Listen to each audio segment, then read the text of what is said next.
आज का जो मेन टॉपिक है वो है नई शिक्षा नीति के क्रियान्वयन में धरातली बाधाएं। उससे पहले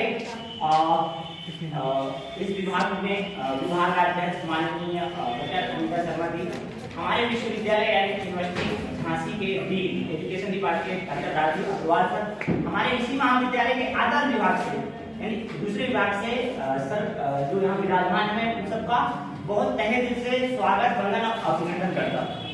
हाँ, जैसा कि मेरे छोटे भाइयों ने यह बताया कि जो ये शिक्षा नीति 2020 आई उन्होंने ज्यादातर चर्चाएं की हैं वो सिर्फ क्या कहते हैं उनकी अच्छाइयों पर, लेकिन आज क्या परिदृश्य यानी हमें किस चीज की आवश्यकता पड़ी। भाई हम बार बार शिक्षा नीतियां ला रहे हैं, सनातन से ये शिक्षा परिवर्तित होती आई है।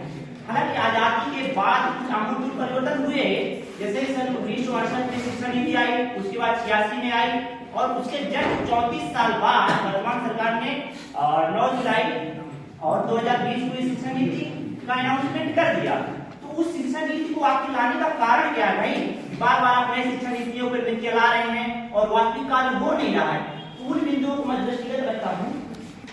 जैसा कि पहला है क्षेत्रवाद। जो नई शिक्षा नीति है यह प्रावधान नहीं कर पा रहे क्योंकि इसने त्रिभाषा फार्मूला को लागू किया है और त्रिभाषा फार्मूला हमारा समूचा भारत देश जो 28 राज्यों में बना हुआ है, तो उसके लिए क्योंकि भाई जैसे मान लीजिए कोई मराठी है, ठीक है, और हम उत्तर भारतीय हैं, तो वहां जाकर के हम हमारा यदि उस क्षेत्र पे हम नौकरी कर रहे हैं तो हमारे बच्चे के लिए वो सरकार क्या प्रावधान करेगी कि भाई जरूरी है क्या कि हम मराठी सीखें? नहीं, उसके लिए हमारे लिए सरकार क्या प्रावधान करेगी उसका स्थिति स्पष्ट रहेगी। इस प्रकार यदि कोई तमिल सीखना चाहता है और उत्तर भारत में रह रहा है नहीं, तो उसके लिए क्या ऐसी व्यवस्था है? नहीं है। अगला पॉइंट आ रहा है आपका मापन, इसके अलावा वैधता और विश्वसनीयता। वर्तमान शिक्षा दृष्टि में आप देखेंगे तो क्या आप बहुत सारी ऐसी कमियां देखते हैं, क्योंकि हमारी जो ये शिक्षा नीति आई है यानी 5334 के नियमावली पर लागू होगी, ठीक है ना। तो वर्तमान परिदृश्य में देखें तो कहीं कहीं तो ग्रेडिंग प्रणाली लागू है, लेकिन उस शिक्षा पे आप जाएंगे तो वही परसेंटेज का बोर्ड वाला है, भाई परसेंटेज बनाएगी तो नौकरी मिलेगी, अन्यथा आपको नौकरी नहीं मिलेगी। तो इसके लिए कहीं ना कहीं जो हमारी शिक्षा नीति है वो एक त्रुटिपूर्ण है, ये बाधा है, आप आसानी से जगह लागू नहीं कर सकते इसको। इसके अलावा आता है वैधता। वैधता का मतलब होता है कि क्या जो शिक्षा नीति हमारी बनाई गई है क्या ये सही तरीके से जिस चीज के लिए बनाई गई उसका पालन कर पा रही है या नहीं कर पा रही है, इस पर भी स्पष्टीकरण होना अनिवार्य है। विश्वसनीयता, हमारी शिक्षा नीति में बहुत सारी ऐसी कमियां हैं जो कोई विद्वान अपने अपने आधार पर बता सकता है कि नहीं भाई इसमें ये कमी है, दूसरा आएगा बोलेगा ये कमी है, तो उस स्थिति को स्पष्ट करना चाहिए। अर्थात हम कह सकते हैं कि शिक्षा नीति पूर्णतया सही नहीं है।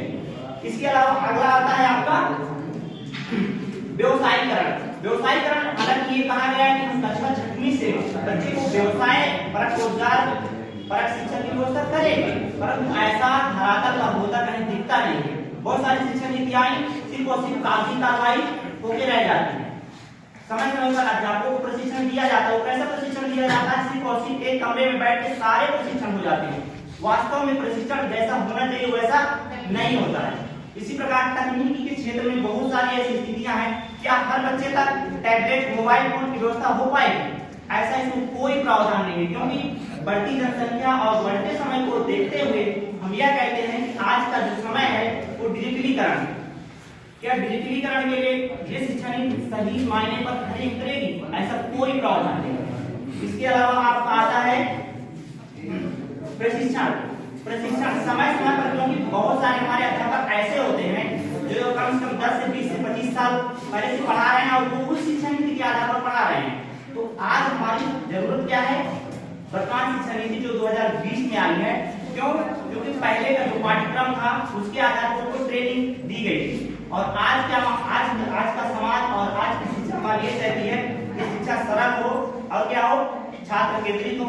इसके अलावा व्यवसाय उन्मुख हो। इसके लिए क्या ठोस कदम धरातल पर आते हैं, ये एक कपोल कल्पना ही हो सकती है, इसके अलावा कुछ भी नहीं हो सकता है। इसके अलावा आता है सेंट्रलाइजेशन यानी कि केंद्रीकरण।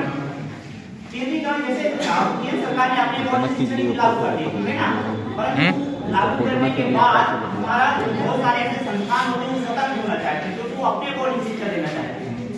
अगर आप केंद्रीकरण कर देंगे और जरूरत हमें किस चीज की विकेंद्रीकरण करेंगे। यदि विकेंद्रीकरण सही टाइम से नहीं हो पाएगा तो हमारी शिक्षा व्यवस्था में कोई विशेष परिवर्तन नहीं होगा। अतः यह एक कल्पना ही रह जाती है। इसके अलावा आता है सबसे महत्वपूर्ण बिंदु है जो हर शिक्षा नीति में आता आपको दिखा है, वो है भ्रष्टाचार। भ्रष्टाचार कैसे? जैसे मान लीजिए कोई बड़ी कचहरी हमारी केंद्र सरकार से और वो आते आते मान लो उसके लिए 5 करोड़ 10 करोड़ बजट का आवंटन हुआ और छात्रों तक या धरातल तक पहुंचते पहुंचते उसका सिर्फ और सिर्फ 10 से 20% ही बच पाता है। अतः सर एक मिनट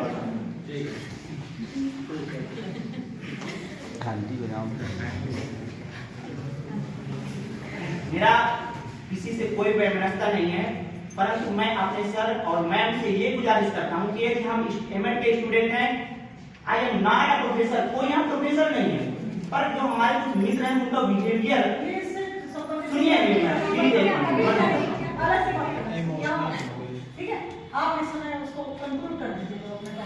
ठीक है।